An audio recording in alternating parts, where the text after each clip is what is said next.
거룩하신 주님의 이름으로 여러분께 이 말씀을 드립니다. 오늘 말씀은 이상이라는 단어로 좀 시작해 보겠습니다. 이상. 한문이 없으면 각자 다른 이상의 의미를 생각할 수도 있을 텐데 한문을 보시면 알 수 있죠.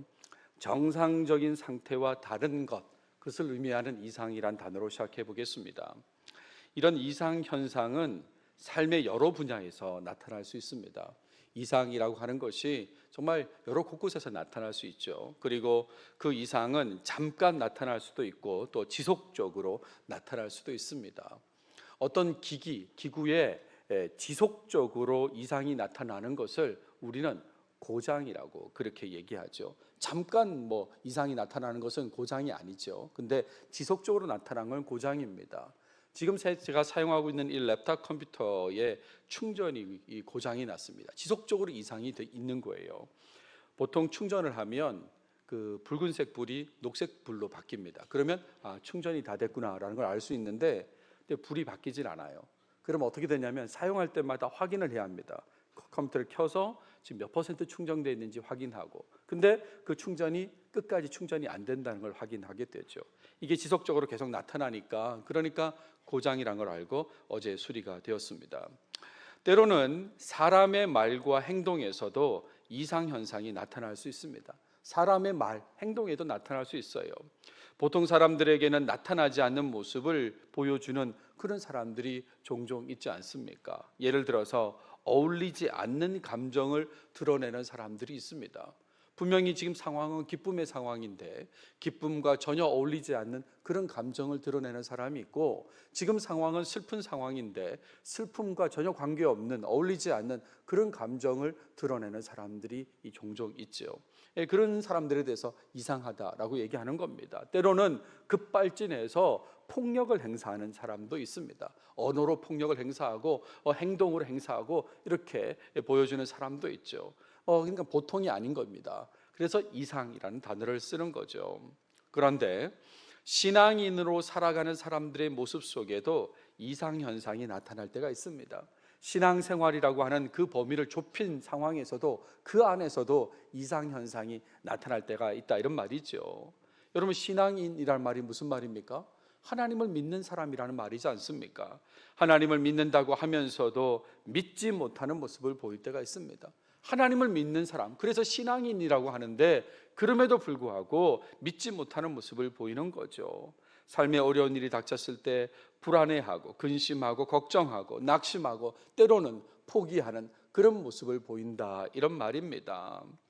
여러분, 혹시 그렇게 기도하는 분 있는지 모르겠는데 기도하면서 믿는다는 소리를 반복해서 그렇게 말하며 기도하는 사람이 있습니다. 때로는 큰 소리로 믿는다고 외치면서 그렇게 기도하는 사람이 있습니다. 그런데 잘 생각해 보면 그렇게 하면 할수록 믿지 못한다는 것을 느끼게 되죠. 믿지 못하니까 큰 소리 치는 겁니다. 믿지 못하니까 믿는다고 여러 번 반복하는 겁니다.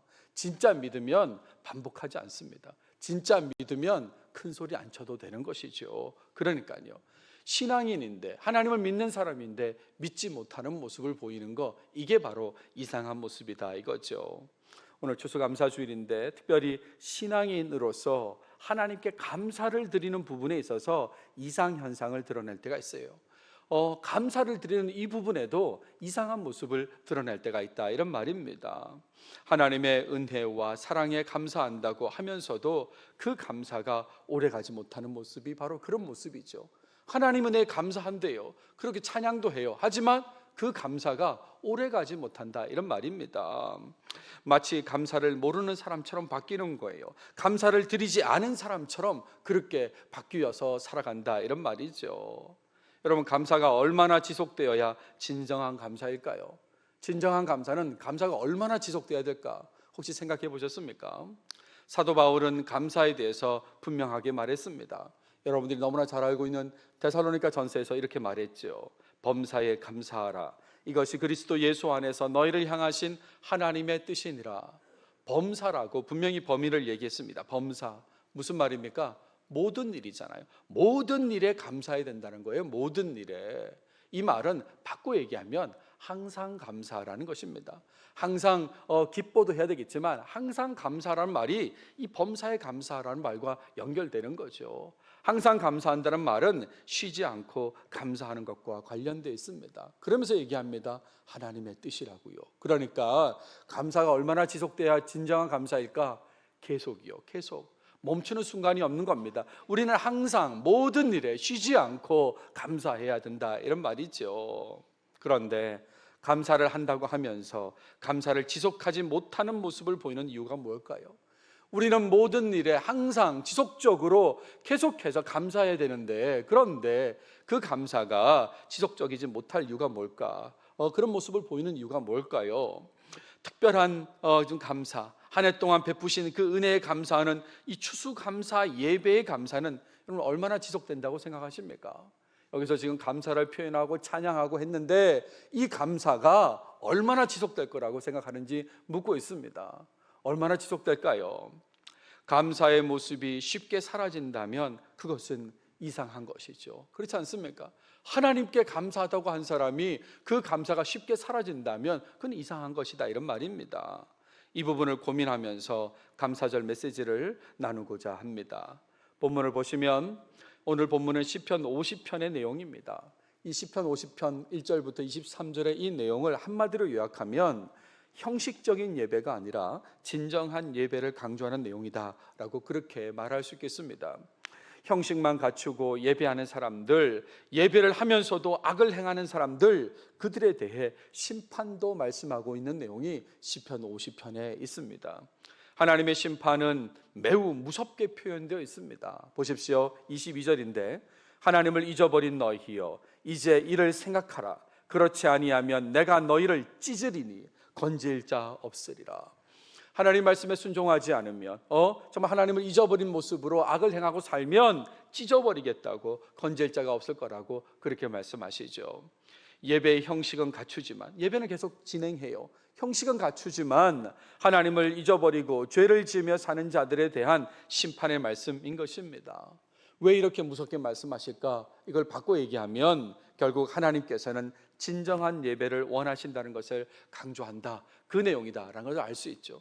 정말 하나님께서 원하시는 것은 진정한 예배이다, 이걸 강조하시기 위해서 그래서 그렇지 못한 삶을 사는 사람에게 심판을 말씀하셨다, 이런 말이죠. 시편 50편은 하나님께서 단순히 재물을 원하시는 분이 아니라는 것도 분명히 말하고 있습니다. 재물 받기를 원해서, 지금 여기 표현에는 제사 이렇게 표현 나와 있는데 제가 이제 예배라고 고쳐서 표현하고 있습니다만, 아무튼 이 재물을 원하시기 때문에 그래서 이 제사 예배를 강조했다, 그런 건 아니라고 분명히 말하고 있어요. 8절을 보세요.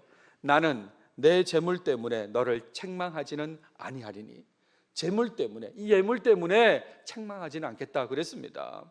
예배할 때 드리는 예물로 평가하지 않으신다는 거예요. 조금 좋은 거 했네, 나쁜 거 했네, 이런 걸로 평가하지 않으신다는 겁니다. 왜냐하면 원래 다 하나님 것이기 때문에 그런 거죠. 원래 다 하나님 거예요. 원래 다. 그래서 10절 11절에 보십시오. 이는 삼림의 짐승들과 뭇산의 가축이 다 내 것이며 산의 모든 새들도 내가 아는 것이며 들의 짐승도 내 것임이로다 라고 했지 않습니까?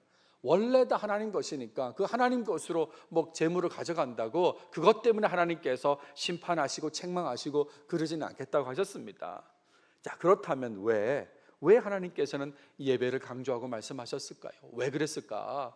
본문에서는 제사라고 되어 있습니다만 왜 예배를 말씀하셨을까? 그것은 언약 백성으로부터 진정한 감사를 받으시길 원하시기 때문에 그런 거죠. 언약 백성으로부터 감사를 받기를 원하셔서 이 예배를 강조하셨다, 이런 말입니다. 5절에 보시면 이르시되 나의 성도들을 내 앞에 모으라. 그들은 제사로 나와 언약한 이들이니라. 하나님과 계약한 사람들이다, 이런 말입니다. 제사하기로, 예배하기로 계약한 사람들, 그들로부터 감사를 받기 원해서 그래서 이걸 강조하신다, 이런 말이죠. 그리고 진정한 감사로 예배하는 그 언약 백성들에게 은혜를 베푸시길 원하시기 때문에, 그냥 감사만 받고 끝나는 게 아니라 하나님 쪽에서 또 은혜를 베푸시길 원해서 그래서 예배를 강조했다, 그런 얘기입니다. 자, 그런 마음으로 그런 그 이해를 가지고 14절 15절을 한번 주목해서 보시기 바랍니다. 그러면서 강조한 게 감사로 예배하는 자를 말하고 있지 않습니까? 감사로 예배하는 자를 말해요. 여러분, 이 감사가 진정한 감사라면, 그렇다면 그런 감사를 드리는 자는 하나님께 서원도 갚으려고 할 거예요. 만약 하나님께 맹세한 부분이 있다면 진짜 하나님께 감사하는 사람이라면 당연히 그 서원도 갚으려고 하겠죠. 본문에 보시면 감사로 하나님께 제사를 드리며 지존하신 이에게 내 서원을 갚으며 라고 했습니다. 정말 하나님께서는 이런 자를 원하시는 것입니다. 그러면서 이어지는 말씀을 보면 이렇게 진정한 감사로 예배하는 자는 하나님을 영광스럽게 만든다고 그렇게 말하고 있어요. 보세요. 내가 나를 영화롭게 하리로다. 영화롭게 하리로다. 진정한 감사가 예배의 목적을 이루는 것입니다. 왜 우리가 지금 예배 드릴까요? 특별히 추수감사 예배를 드릴까요? 하나님께 영광을 돌리려고요. 근데 그 하나님께 영광을 돌리려면 진정한 감사가 있어야 되는 것입니다. 그 감사가 하나님을 영화롭게, 하나님께 영광을 돌리게 된다, 이런 말이죠. 그러면서 어려움에서 건지시는 은혜를 베푸심도 말씀하고 있습니다. 환난 날에 나를 부르라, 내가 너를 건지리니. 진정한 감사를 드리며 예배하는 자, 그런 사람은 하나님께 영광을 돌릴 뿐만 아니라 그 사람이 어려움을 겪을 때 하나님께 기도하면 하나님께서 들으시고 건지시겠다고, 구하시겠다고 그렇게 말씀하셨다, 이런 말이죠. 그러니까 감사로 예배하지 않을 이유가 없는 거지 않습니까? 감사로 예배하지 않을 이유가 없어요. 일단 심판을 받지 않습니다. 거기에다가 하나님께 영광을 돌린다고 그랬고요, 또 어려울 때 하나님의 도우심을 받는다고 했습니다. 그러니까요, 예배할 때 감사로 예배하지 않을 이유가 없다, 이런 말이죠. 이게 얼마나 중요했으면 또 한 번 강조해서 말하고 있습니다. 시편 50편 마지막 구절을 또 보세요. 또 강조합니다. 같은 내용이에요. 감사로 제사를 드리는 자가 나를 영화롭게 하나니 그의 행위를 옳게 하는 자에게 내가 하나님의 구원을 보이리라. 감사로 제사를 드리는 자, 여기는 이제 서원한다는 말은 없어요. 당연히 서원은 하는 것이니까, 행하는 것이니까. 그러니까 감사로 제사를 드리는 자, 또 다르게 표현한 것은 그의 행위를 옳게 하는 자라고 했습니다. 그렇게 하면 어떻게 됩니까? 하나님을 영화롭게 한다고, 그리고요 하나님 쪽에서는 구원을 보이시겠다고 그렇게 말하지 않습니까? 그러니까 하나님은 예배하는 자를 찾으시는데 특별히 진정한 감사를 가지고 예배하는 자를 찾으신다, 이렇게 이해할 수 있죠. 그러므로 하나님의 백성이라면 반드시 하나님께 감사로 예배를 해야 된다는 것이에요. 근데 그럼에도 불구하고 하나님께 감사로 예배하지 않아서 하나님으로부터 심판의 메시지를 듣는 이유는 무엇일까요? 하나님께 감사로 예배하면 되는데, 진정한 감사를 드리면 하나님께도 영광을 돌리고 또 어려울 때 어떤 건짐을 받는 구원의 은혜도 받게 되는데, 그럼에도 불구하고 왜 감사로 예배를 못할까? 왜 그럴까? 그래서 하나님으로부터 왜 심판의 메시지를 듣게 될까? 이유가 뭘까요? 그것은 하나님을 가볍게 여겼기 때문에 그런 것입니다. 하나님을 가볍게 여겼기 때문에 그런 거예요. 우리 본문 시편 50편에 보시면 나를 너와 같은 줄로 생각하였도다 라는 표현이 나와요. 하나님을 얼마나 우습게 여겼으면 인간처럼 생각했다, 이런 말입니다. 인간처럼. 그러니까 진정한 감사가 될 수 없고, 그러니까 하나님으로부터 심판의 메시지를 듣게 되는 거죠. 인간은 어떻습니까? 수고했다고, 고맙다고 돈 좀 주고 밥도 사주고 그러면 되는 거잖아요. 하나님을 그렇게 대한다, 이런 말입니다. 하나님, 저 예배했습니다. 저 재물 좀 갖다 놓았습니다. 헌금 좀 했습니다. 그러면 되는 줄 알았다, 이거죠. 혹시 여러분도 그렇게 생각하십니까? 저 추수감사 예배는 안 빠졌습니다. 예배는 했습니다. 헌금도 했습니다. 혹시 그걸로 만족하신다면 이 말씀을 기억하세요. 나를 너와 같은 줄로 생각하였도다.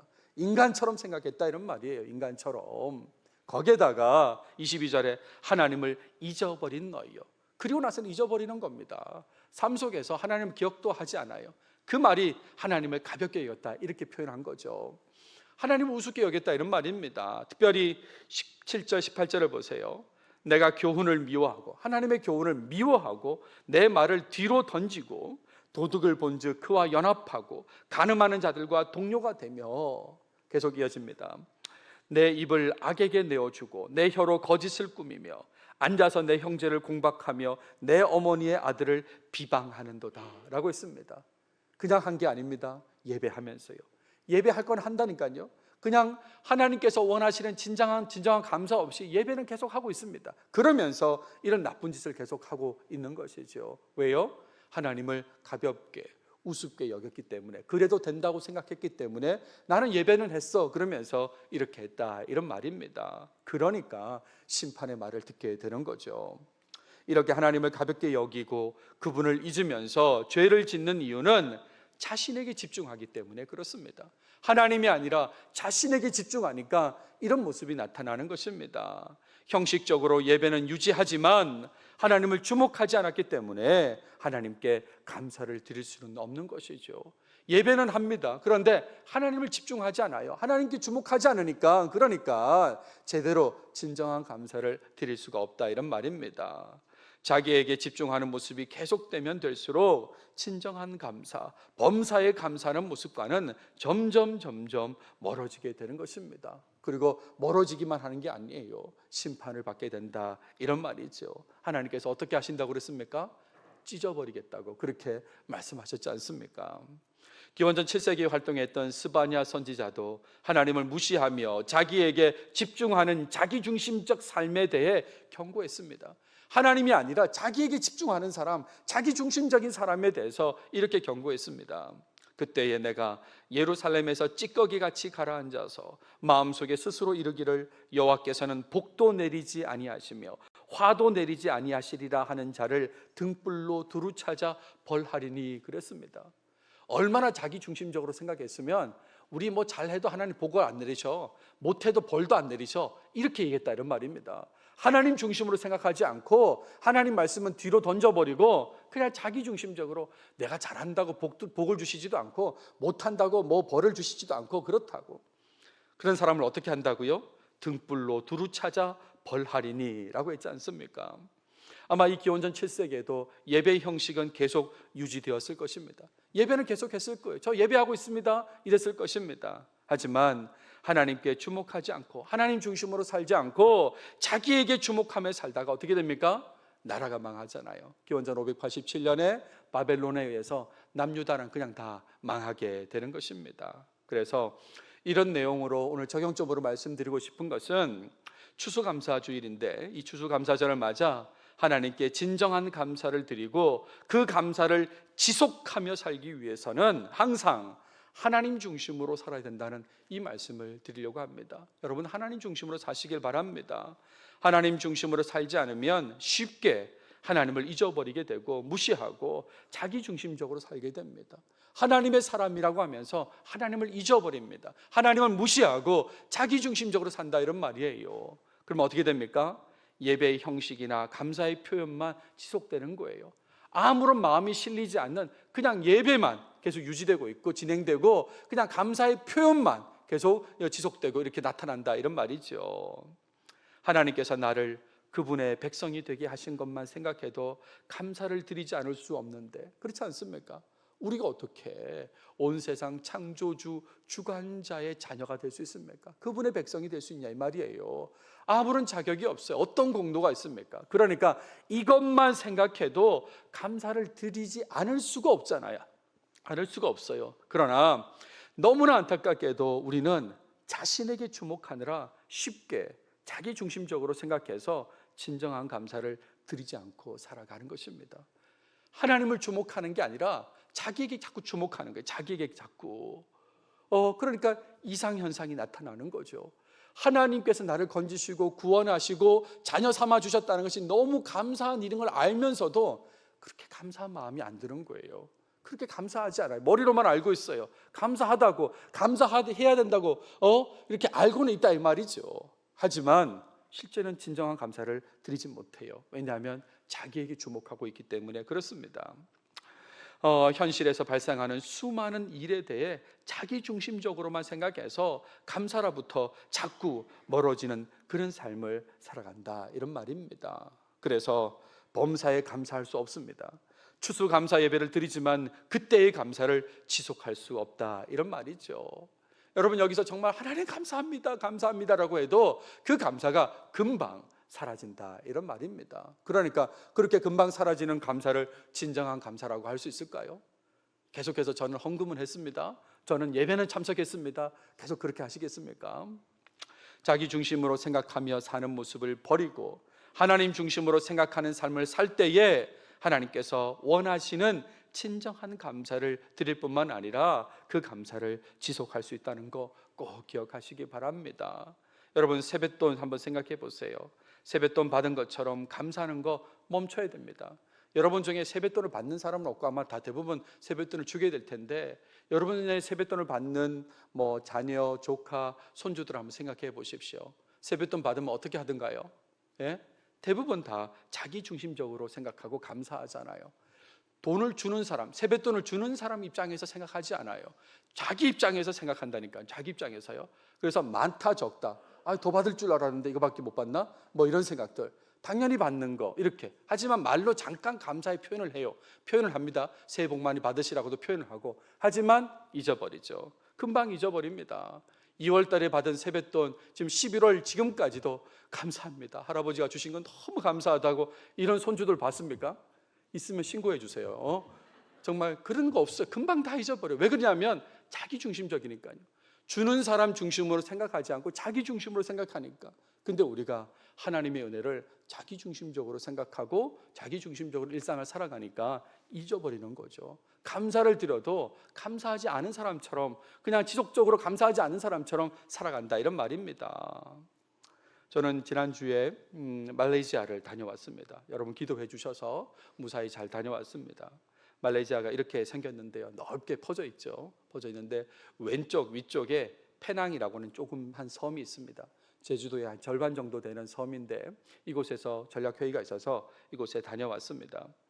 여러 일들이 많고 정말 저한테는 뜻깊은 참여의 시간이었는데, 이 전략회의 참가를 간략하게 결론 내리면 4가지로 말할 수 있어요. 일단은 너무 감사한 시간이었어요. 두 번째는 이슬람에 대한 이해를 확대할 수 있었던 그런 시간이었습니다. 제가 워낙 몰랐기도 했고, 그래서 들으면서 이렇구나, 이해를 좀 확대하는 시간을 가졌습니다. 세 번째는 협력해야 될 부분이 참 많다는 것을 깊이 인식했습니다. 참 도움이 필요한 곳이 많구나 하는 것을 정말 뼈저리게 느끼게 됐고, 마지막으로 해결해야 될 과제가 있다는 것을 파악하게 되었습니다. 근데 이 해결해야 될 과제는 우리 목양교회도 연관되는 과제입니다. 굉장히 좀 심각한데요, 일단은 FMB 차원의 해결이 필요합니다. 우리 교단 해외 선교 차원의 해결이 필요해요. 그래서 제가 그곳에 함께했던 해외 선교 총무에게도 요청을 했는데, FMB가 빨리 해결해 줘야 목양교회다 그에 따라서 조치를 취할 수 있다. 이 부분은 진행되는 대로 또 제가 교회 앞으로 말씀을 드리겠습니다. 아무튼 이런 여러 가지 상황들이 있었는데, 오늘 추수감사주일이니까 너무 감사했다고 하는 이 얘기를 좀 해보려고 합니다. 물론 이슬람에 대한 이해를 확대하고 협력해야 될 부분들을 좀 파악하고 인식하는 이 부분도 감사한 내용이지만, 정말 순수하게 정말 이 참여와 관련해서 감사했던 부분을 한번 나눠보겠습니다. 일단은 제일 감사한 건 31년 전에 제가 인도네시아 선교여행을 간 적이 있거든요. 31년 전 대학생 시절입니다. 그 이후에 말레이 인도네시아어를 사용하는 곳을 하나님께서 방문하게 하신 거, 그게 너무너무 감사한 거예요. 똑같이 감사합니다를 뜨리마까시라고 부르는 그곳에 가서 제가 활동할 수 있었다는 게 너무너무 감사해요. 31년 전에 이렇게 가서 워십 댄스도 하면서 선교 활동을 했었는데, 단기 선교 활동을 했었는데, 하나님께서 다시 한번 그 언어를 쓰는 지역에 방문하게 하신 것입니다.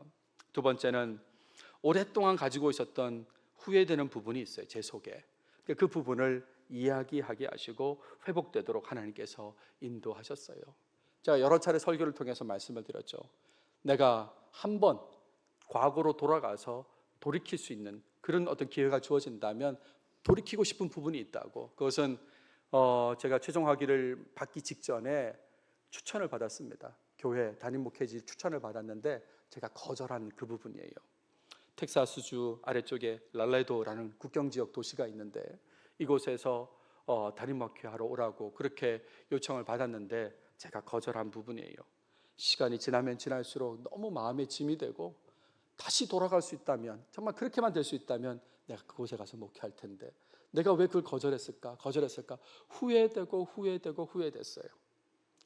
그런데 그 전략회의에 그 조직신학 강사로 오신 교수님이 계셨어요. 침신대 교수님이 계셨는데, 조동성 교수님이라고 사진 오른쪽 맨 앞에 있는 분이거든요.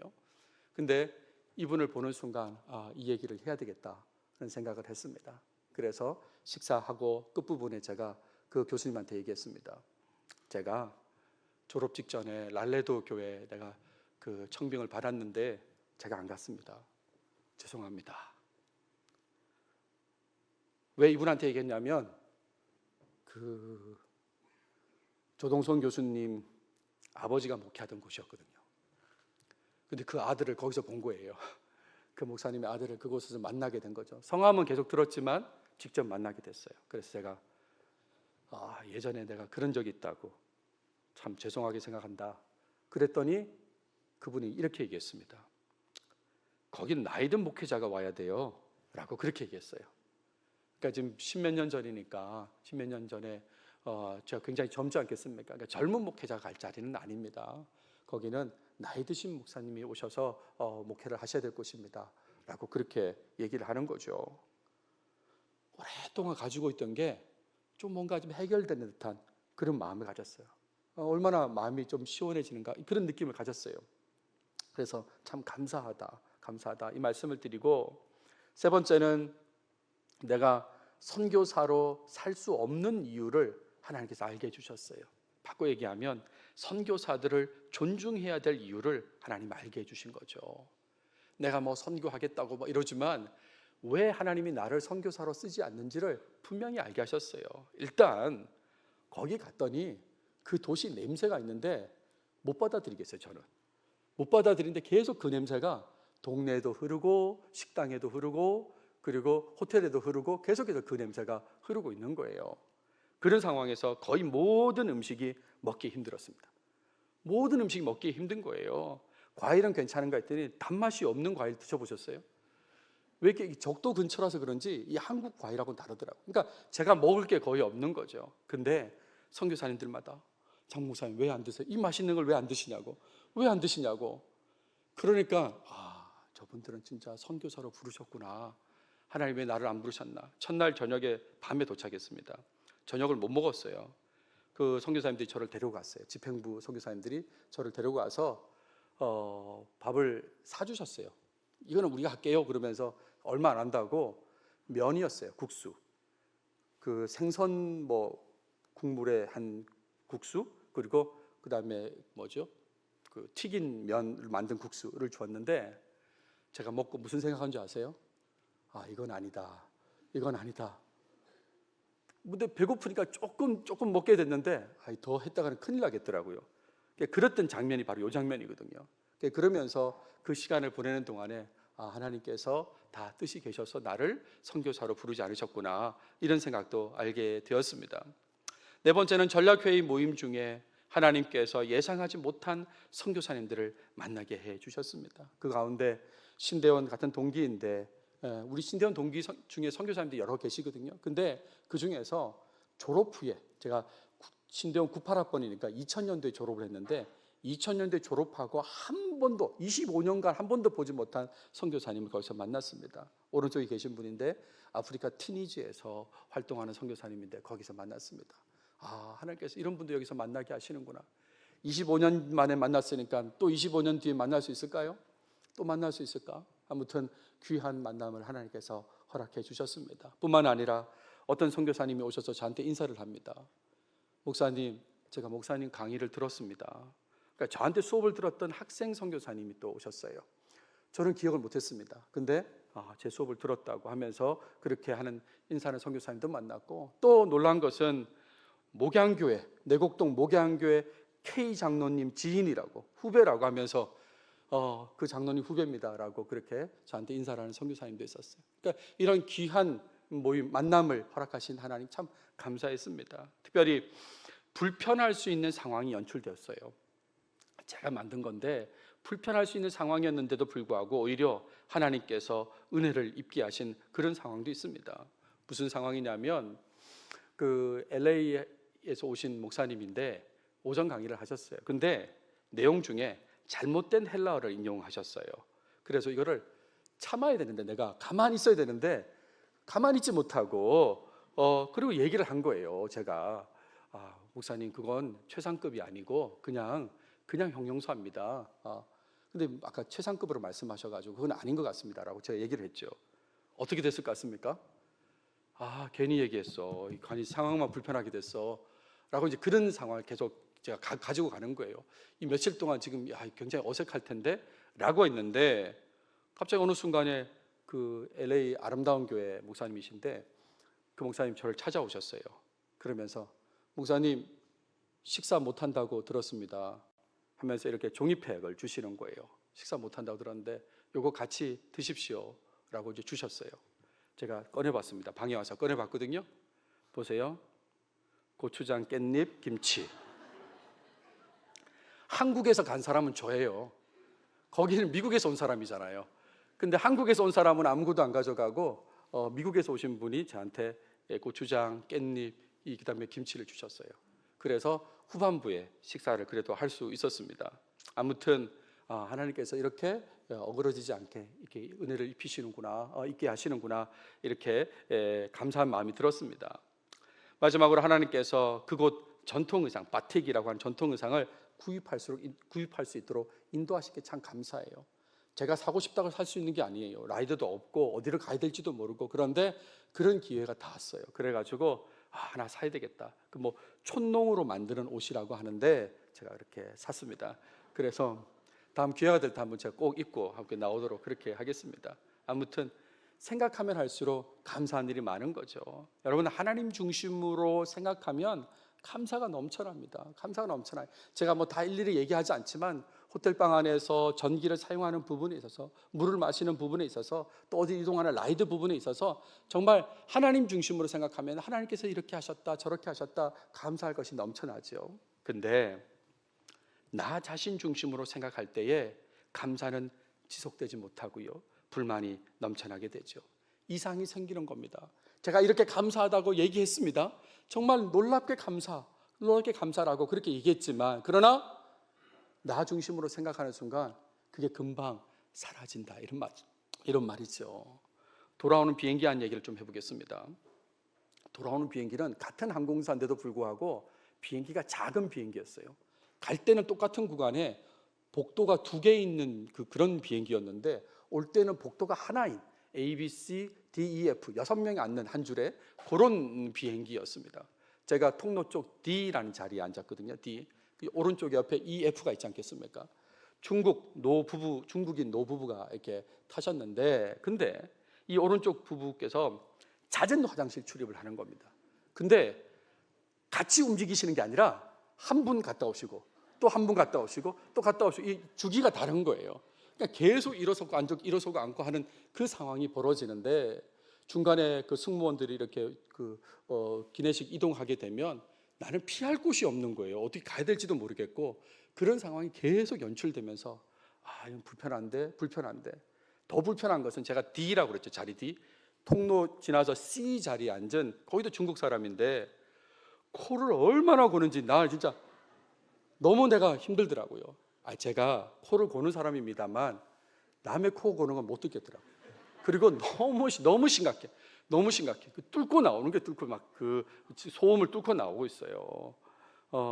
딱 뭐 먹는 시간만 깨어 있다가 계속 자고 하는 그런 모습이었어요.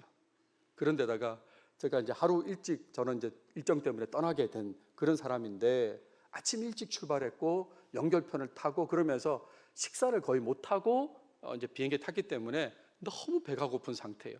근데 앞에서 이렇게 이제 음식을 나눠주지 않습니까? 그러면서 그건 먹을 생각하고 계속 기다리고 있는데, 여러분 그런 경험 하시는 분 있는지 모르겠습니다. 딱 내 차례에서 중단됩니다. 기내식 서비스 중단되는 거예요. 물론 이제 뒤에 다시 이어지긴 하지만 한참 기다리는데 다시 오더라고요. 그래서 이런 상황을 겪으니까 내가 불편하다 이 생각을 계속 하니까, 그러니까 모든 감사가 사라지는 그런 느낌을 갖게 되는 거죠. 하나님께서 주신 상황이라고 하나님 중심으로 생각하지 않고 내 중심으로 생각하면서 불편을 느꼈기 때문에 감사는 대부분 사라진 것입니다. 너 원래 그렇게 감사했었잖아, 그 부분에 감사했었잖아, 그런 사람이었는데, 그런데 이 비행기 안에서의 불편함 때문에 그냥 또 다 감사가 사라진 것처럼 그렇게 생각하고 움직이는 거죠. 내 중심으로 생각하고 움직이는 순간 감사절 예배의 감사도 쉽게 사라질 수 있습니다. 여러분, 여기서 아무리 감사한다고 해도 여러분 중심으로 생각하고 움직이는 순간 감사는 금방 사라질 수 있는 거죠. 그런 겁니다. 목장 모임에 가시면 오늘 나눌 30가지 감사도 있는데 30가지 감사 내용이 다 채워졌다 하더라도 그거 역시 사라질 수 있는 거죠. 진정한 감사, 그 감사가 사라질 수 있다, 그런 얘기입니다. 진정한 감사가 사라지면 어떻게 됩니까? 하나님께 영광을 돌릴 수가 없죠. 그렇잖아요. 진정한 감사여야만 하나님께 영광을 돌릴 수 있는데, 또한 어려울 때 하나님의 도우심, 건지심을 받을 수도 없습니다. 다시 그 말씀을 기억해 보세요. 감사로 제사를 드리는 자가 나를 영화롭게 하나니 그의 행위를 옳게 하는 자에게 내가 하나님의 구원을 보이리라 라고 했지 않습니까? 그러니까 항상 하나님 중심으로 생각하셔야 돼요. 그래야 감사를, 진정한 감사, 지속된 감사를 할 수 있고, 그걸 통해서 계속해서 하나님께 영광을 돌릴 수 있는 것입니다. 여러분, 하나님 중심으로 살아가는 가장 좋은 방법, 그 방법 알려드리고 말씀을 마무리하겠습니다. 그 방법은 항상 하나님을 주어로 생각하고 말하는 것입니다. 하나님 중심으로 사는 게 뭐예요? 라고 한다면 하나님을 주어로 생각하고 말하는 것입니다. 하나님께서 그렇게 하셨어.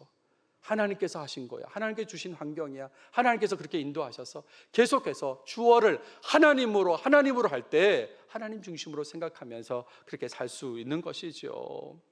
이렇게 할 때 감사가 넘쳐날 것이고, 만약에 누가 봐도 짜증나는 환경에 있다 할지라도 하나님 중심으로 생각하고 말하면 적어도 기존의 감사한 마음이 퇴보하지는 않을 것입니다.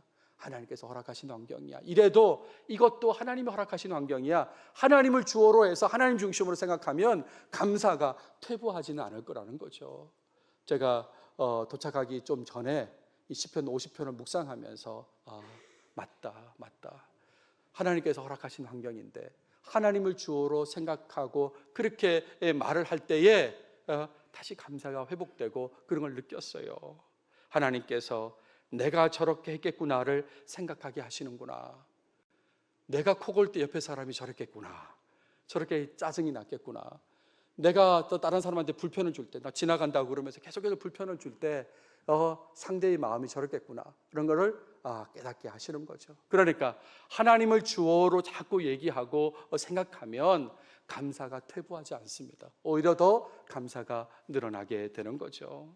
말씀을 마무리하겠습니다. 여러분, 부디 자기 중심이 아니라 하나님 중심으로 살아서 진정한 감사, 지속적인 감사로 하나님께 영광을 돌리시고 어려움 중에도 하나님의 건지심의 은혜를 꼭 누리시길 바랍니다. 2025년 이 감사절 예배, 추수감사 예배의 이 감사에 이상이 없는 모습, 정말 감사 이상무, 그 감사 이상무의 삶, 하나님 중심의 삶을 살아가시는 여러분 모두가 다 되시길 바랍니다.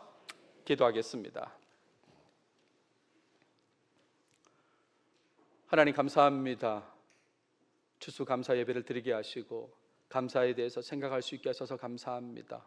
아버지 하나님, 우리가 참 연약해서 하나님 중심으로 살지 못하고 내 중심으로 살아서 하나님께 감사를 한다고 하면서도 감사를 지속하지 못하고 진정한 감사를 드리지 못하고 살았습니다. 하나님 용서하시고 이후로는 정말 하나님 중심으로 살아서 온전히 진정한 감사를 드리게 하시고 감사를 지속하는 그런 삶을 꼭 살게 해 주시옵소서. 그래서 그런 감사의 모습으로 온전히 하나님께 영광 돌리게 하시며 우리가 어려울 때에 하나님께서 약속하시는 그 건지시는 은혜를 꼭 경험하게 도와주시옵소서.